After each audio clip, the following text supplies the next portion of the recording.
Welcome to EPG Pathshala. The module that we will be discussing now is the novel Herzog by Saul Bellow. I am Niladri Chatterjee, Professor, Department of English, University of Kalyani, West Bengal. Saul Bellow is perhaps one of the best known Jewish writers to have come out of the United States. In order to understand Saul Bellow and in order to contextualize his writing, we really have to understand exactly what it means to be Jewish. What it means to be Jewish is that you are basically diasporic. What do I mean by that? What I mean by that is that the Jewish people have for many centuries, or rather had for many centuries, lived in other countries because they did not have a homeland to call their own. It is only in the 1940s that they got their own homeland, which is in Israel. So, if you look at it very carefully, you are going to find Jewish writers, Jewish artists, Jewish painters, Jewish singers all over the world. Saul Bellow is also one such Jewish writer. He was born Solomon Bellows on 10th June 1915 and he died on 5th April 2005 after living a life of personal turbulence and literary exuberance. He is hailed as one of the pioneers in the field of long narratives in American fiction. Firmly belonging to the Jewish tradition, Bellow was born in Canada, but along with his parents, he emigrated to America when he was 2. He was an anthropology and sociology student. And I think this is where we would perhaps have to pause a little to try and understand what it means to be an anthropology or sociology student. You see, somebody who is a student of anthropology basically studies how man has evolved on Earth. So he looks at the way in which over many millennia, over many centuries, how has man evolved? How has society evolved? This is something that an anthropology student is interested in. So who is a sociology student? Somebody who studies sociology is interested in the way in which society has evolved. So therefore a sociology student is interested in the way in which, say for example, the family has evolved, the community has evolved, how has identity evolved. All of these are of interest to the sociology student. So you see that by the time Saul Bellow had started to write fiction, he was already trained in anthropology and he was already trained in sociology. So he already understood how society works and he already understood how the human being functions here on Earth. There are several novels of Saul Bellow that one could talk about. We could certainly start by talking about Dangling Man, which was published in 1944. Then comes The Victim in 1947. The Adventures of Ogie March, 1953. Seize the Day, 1956. Henderson the Rain King, 1959. The novel that we are going to discuss now, Herzog, 1964, which incidentally also won the National Book Award. Mr. Samler's Planet, 1970, also winner of the National Book Award. Humboldt's Gift, 1975, which won him the Pulitzer, and More Die of Heartbreak in 1987. So if you look at that list, you will find that he has been writing for several decades. He started writing in 1940s and he continued writing all the way into the 1980s. So therefore his career spans across 4 decades. That is something that I think I would want you to keep in mind because it shows you what an extremely prolific writer he was and how regularly prolific he was. So he was constantly on the work at one novel or the other, and that kind of hard-working ethic of Saul Bellow is something that you should absolutely keep in mind. Here we are going to talk in some greater detail about the novel. As you can see that the novel has actually been published several times. There have been several covers, and so therefore Herzog is a novel that you must understand which has never gone out of print. There have been repeated editions of this particular novel, so there is something clearly enduring about the novel which keeps it permanently in print, and I think I would want you to know that. Let us talk a little bit about Herzog's literary style. The fact that he graduated from Northwest University with anthropology honors made the critics observe that his training in anthropology influenced his literary style. Yet Bellow himself admits that he wished to become a writer after he had read H.B. Stowe, Harriet Beecher Stowe's Uncle Tom's Cabin, thus confirming his definite American tradition. However, the observation about the anthropological aspect does not seem to work on the style of Herzog, which is highly unorganized. Now we move on to an understanding as to how the novel works. Here, I think it is important for us to very carefully try and understand the family chart of Herzog, because if you keep the family chart in your mind, then it is going to be easier for you to follow exactly which character fits in where. So if you consult the family chart, then you will find that right at the top of the family chart is grandfather Herzog and grandmother Herzog. Now from here you are going to see that there is a branching out of father Herzog and Zipporah. Now Zipporah is of course father Herzog's sister. Father Herzog is married to mother Herzog, and there is also Tauber Herzog, and so therefore that is something that we really need to keep in mind. Father Herzog, by the way, he certainly has a name. He's called Jonah.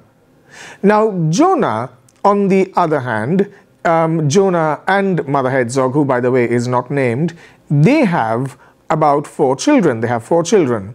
So there is Shura Herzog, then you have Helen Herzog, then you have Moses Herzog, and you have Will Herzog. So therefore we are looking at 4 siblings who are born to father and mother Herzog. Father's name of course is Jonah. And this is where I think it becomes a little complicated, but I think we still need to keep that in mind. You see, this is where we have to look at the way in which Helen Herzog functions in the narrative. Because Helen Herzog, her friend is Valentine Gershbach, yes, and then we have Helen Herzog is also in a steady relationship with somebody else, and they are also married. Then you have June, the daughter of Herzog. You also have Louis Asfelter, who is a friend of Helen, and you have Nachman, who is also a friend. On the other hand, Helen Herzog has a brief relationship with Sono. Then you've got a sexual encounter on tour. Then you have the sexual encounter on tour with Wanda, and then of course there is the sexual relationship with Ramona. Now these are the relationships that are carried out by Helen Herzog, and of course Helen Herzog's son is Marco, son of Herzog. Now we move on to the various characters. As you are already aware, there is Herzog, Madeleine, Ramona, Valentina Gershbach, Phoebe Gershbach, June, Marco, Daisy, Will, and Shura. Now we move on to the various ways in which Saul Bellow is trying to experiment with narrative technique. There is, for example, the interior monologue. What is an interior monologue? An interior monologue is when you are talking to yourself.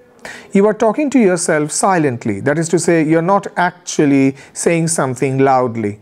You're actually telling this to yourself. So when you speak an interior monologue, only you can listen to your thoughts. Nobody else can. That is called an interior monologue. Stream of consciousness technique is something that you have already heard about in other modules, but I think I should remind you what the stream of consciousness technique is.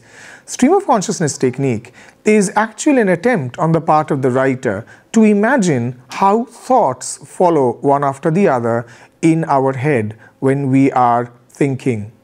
Because you have to understand that when we think, our thoughts are not always serially, logically chronologically organized. We think of one thing and then that leads to another, and there may not always be a logical link between one thing and another. So this almost random stream that characterizes our consciousness is something that is usually called the stream of consciousness. Flashbacks is something that you are already going to be familiar with from your watching of movies. It is actually looking back on something that has already happened in the past. That is a flashback. Epistolary technique, this is something which is at least 200 years old, and of course Saul Bellow definitely uses it. What is the epistolary technique? Epistolary technique is when you are using letters written by various characters to bring about the character's point of view, to further flesh out the character's identity. That is the epistolary technique. So therefore, you are going to read in your life many novels in which characters are writing letters to one another. This particular technique of revealing a character through the letters written by them is the epistolary technique. And of course, you have the interruption by omniscient narrator. Now, who is an omniscient narrator? An omniscient narrator is somebody who is supposed to know everything about all the characters all the time. So the omniscient narrator is almost like a god. He is somebody who knows everything about what is going on in every character's mind, and occasionally we are going to find, especially in this particular novel, an interruption by the omniscient narrator. So when the omniscient narrator speaks, you must know that this is Saul Bellow himself talking. This is Saul Bellow, the writer, who is doing the talking. Moving on, I think there needs to be some discussion of the title. Where is the title coming from? Moses Herzog was the name of a minor character, a grocer and a victim of Irish anti-Semitism. Bellow's use of this name has led to obvious comparison of Herzog to Ulysses. Bellow's use of the name Moses for his Jewish protagonist of Herzog clearly indicates that his concerns will be the themes of slavery, freedom, wandering. The biblical parallel is meant to give stature to the present character, especially when we realize that there is another affinity between the past and present Moses. So when the Bible, or to be more specific, when the Old Testament is being invoked, what is really happening is that the novel is getting a dimension that it perhaps would not have had. So therefore, this is what Saul Bellow is doing. He is trying to infuse into the novel a certain sense of the biblical. Now when you talk about biblical, that automatically invokes history. It also invokes notions of slavery, of freedom, of wandering. What exactly do we mean by that? Well, those of you who are familiar with the Bible already know that it was Moses who actually requested the Pharaoh of Egypt to release the Jewish people, because the Jewish people were slaves in Egypt. And so what Moses did was he requested the Pharaoh to release the people. Pharaoh, of course, steadfastly refused. When the Pharaoh refused, there were many natural disasters, and as a result of which the Pharaoh agreed. But then once the people started to go, the Pharaoh also pursued them, wanting to kill them. And this is where you have that extraordinary event in the Old Testament where they had to cross the sea, and this is where Moses ordered the sea to part. So what happened was that the sea parted, and through that parted region, everybody was rescued into safety. But once they had all crossed the area of the sea, the waters closed in again, so all of the army of the Pharaoh perished. So here you have slavery, you have freedom, but once they were free, you must remember that they didn't have a particular country to go to, because there was no country that belonged to them. So for many centuries, for many millennia, the Jewish people did not have a homeland. And we have to keep this in mind once we come to the novel. There have been many adaptations of this novel. Say for example, the plot of the movie A Serious Man from the Coen brothers is partly similar to the plot of Herzog, as the main character in both the film and in the novel is a middle-aged Jewish professor whose wife leaves him for their family friend. In both, the wife asks him to leave his own house, and he passively agrees without arguing. As a consequence, he teeters on the verge of losing his mind, and his academic career suffers. You can also look at another novel. You can look at the novel by Kingsley Amis called Stanley and the Women, which was published in 1984. Stanley's son Steve reads a copy of Herzog and abruptly tears it up. Ian McEwan begins his 2005 novel Saturday with an extended epigraph from Herzog. So what I'm trying to say is that Herzog has got a tremendous amount of influence on fiction in general, and certainly in English fiction in particular. So whether you're an American or whether you're British, chances are that Herzog has created quite a serious impact on your writing. Now, if we look at the map, we are going to see exactly what is happening over here, because through the map we can trace the journey that is revealed. So I would recommend that you look at the map very carefully and try to study the movement from the map.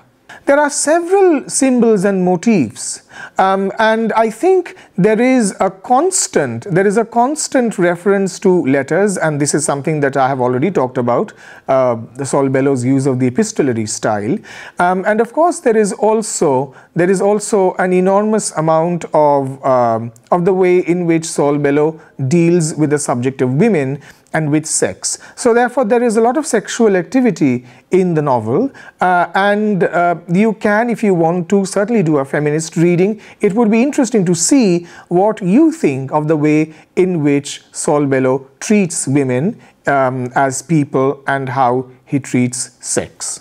There is also the sense of clock. Now, clock, as you very well know, is symbolic of time. There are also houses, so therefore houses also consolidate identity, and flowers that invoke nature. So therefore there is a sense of time, of identity, of nature that is also there in the novel. If I have to talk about the major themes, then of course it has to be, as I'm sure I've been trying to suggest all along, that this is about the rise and the fall, or indeed the fall and the rise of the individual. Yes, and this is also a Jewish retelling of the Old Testament. There is also chaos arising out of modernity. It's about mental degradation, and it's about betrayal. So in a very interesting way, Saul Bellow's novel is about modern life. It is about living in America in the 1960s, and therefore there is also an attempt on the part of Bellow to talk about the way in which identities are constituted in America in the 1960s. But when he is constructing an identity, he is also referring to the Old Testament. So therefore, when he is constructing an identity, he is also very well aware of the fact that you cannot construct your identity without referring to history. So history becomes a very important part, and that is most clearly exemplified in the way in which the Old Testament is used. Chaos arising out of modernity is also something that Saul Bellow is clearly concerned with, because modern civilization is confusing. Some people may say modern civilization is chaotic. Some would say that modern civilization doesn't have a structure. So therefore that is also something that Saul Bellow is dealing with. And of course, Saul Bellow is tremendously interested in the mind, in the way in which the mind is degraded, the way in which the mind disintegrates, because remember that when he is using the stream of consciousness technique, that is what he's trying to do. He's trying to figure out what is it that happens when the mind gradually begins to wither, when the mind gradually starts not to function very much. And this is a novel that is also a treatment of trust, of betrayal, of loyalty, of faith. So there are all of these themes that Saul Bellow is trying to articulate, and he's trying to represent, he's trying to examine them in the novel. Let me tell you a little bit about the plot structure. The end of the novel rather grows organically out of the exposition and resolves the initial conflict without making larger claims than the condition of the central intelligence can support.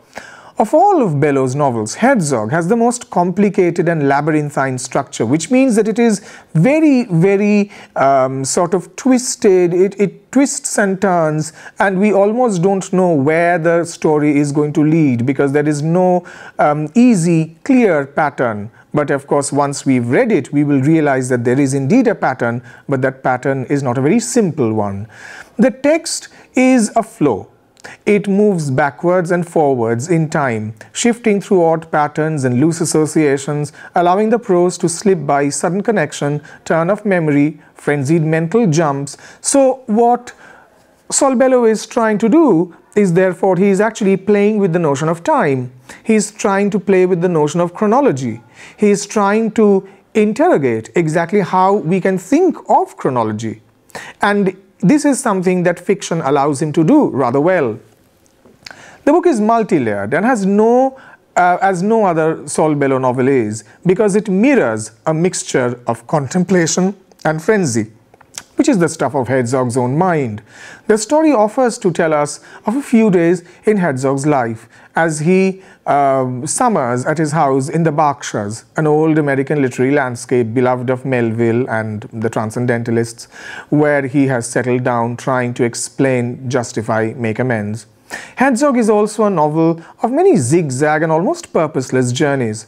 As Moses wanders between the two great American cities, New York and Chicago, makes a seemingly futile trip to Martha's Vineyard, and struggles with his double burden, his obsession with his adulterous and rather vengeful wife, Madeleine, and the intellectual weight of the world's ideas, contemporary and historical, great and small. So look at the way in which, even through Herzog's travels, there seems to be a certain invocation, or at least an evocation, of the way in which the Jewish people traveled from one place to another.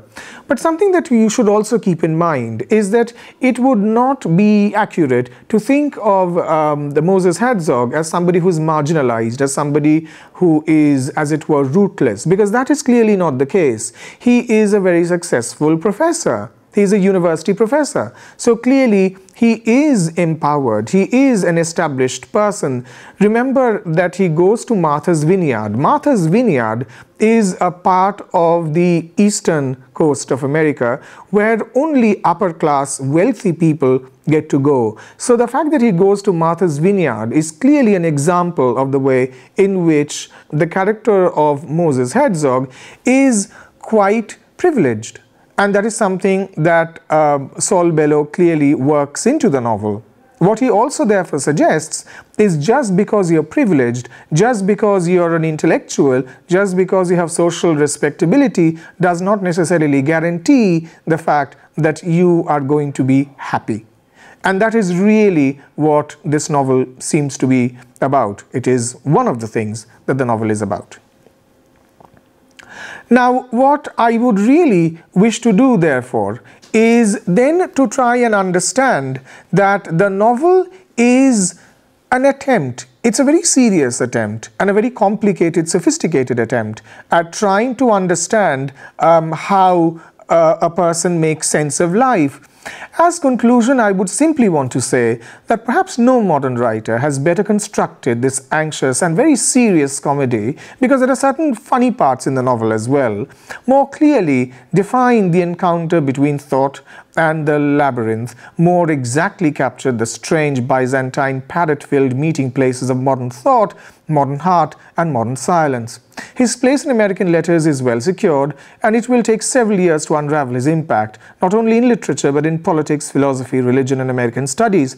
So Saul Bellow's importance is something that I think we should be aware of, and once we are reading this rather big book, we should also be careful to read through it very carefully to try and understand that he's trying to do several things, and in this rather big but rather wonderful novel, he actually manages to do so very, very successfully. Thank you.